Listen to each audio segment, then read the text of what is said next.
10-12-15 मील जाना भी, या तो पैदल जाओगे या घोड़ा गाड़ी ढूंढोगे या छतों पे बैठ के जाओगे। और किस तरह से लोग यहाँ आए, हम भी अपने माता पिता से सुनते थे, सुना है, लेकिन यहाँ तो जो मेरे बुजुर्ग बैठे उन्होंने अपनी आंखों से देखा है, भुगता है। जैसे चौथा वो अभी बता रहे थे कितने परिवार के सदस्य चले गए। और मेरी माता मुझे बताती थी, हमारा एक मामा थे जय कुमार, जैसे उनका हाथ छूट गया गाड़ी में बैठते हो बस, तो ऐसे कई परिवार हैं, लाखों परिवार हैं।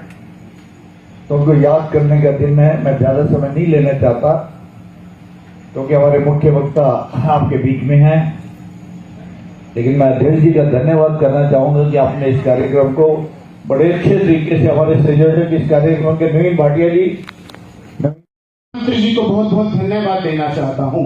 आजादी के 75 साल हो गए, लेकिन हमारे पूर्वजों को किसी ने याद नहीं किया। सबसे पहले मैं अपने देश के यशस्वी प्रधानमंत्री जी को बहुत बहुत धन्यवाद देना चाहूंगा। आपने हमारे पूर्वजों को याद किया, आपने हमारे परिवार को याद किया। मैं कह देना चाहता हूं माननीय प्रधानमंत्री जी, अब इतिहास आपको याद रखेगा। हमने भी इतिहास पढ़ा है। हमें क्या पढ़ा दिया गया? देश का विभाजन हुआ, सिर्फ देश का विभाजन हुआ, लेकिन देश का विभाजन कैसे हुआ, हमारे लोगों ने कितने बलिदान दिए, वो हमें नहीं पढ़ाया गया। अभी 15 अगस्त आने वाला है। 15 अगस्त को हम स्वतंत्रता दिवस मनाएंगे और वहां पर क्या गाया जाएगा?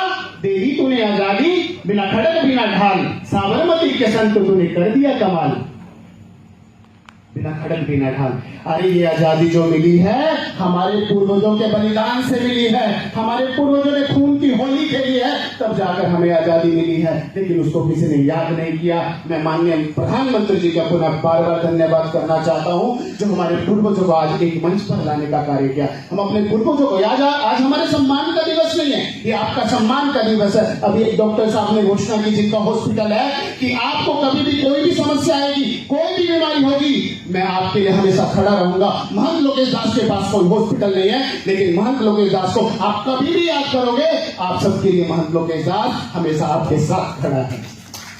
और आज हमारे इतिहास में, आज सत्ता में हमारे लोग बैठे, मैं अपने लोगों से सभी से निवेदन करना चाहता हूं, भाटिया जी आपसे कहना चाहता हूं, आप सब लोगों से निवेदन करना चाहता हूं, हमारे पूर्वजों ने इतना बलिदान दिया है, इसलिए ये इतिहास हम सब लोगों को पढ़ाया जाना चाहिए। ये आप सबकी जिम्मेदारी है। आप सरकार में बैठे हैं ग्रोवर जी, आप सबकी जिम्मेदारी है, हमारे इतिहास को पढ़ाया जाना चाहिए। और हमारे पूर्वजों की हमारी जो स्मृतियां हैं, उसके लिए एक अच्छा सा संग्रहालय भी बनाया जाना चाहिए।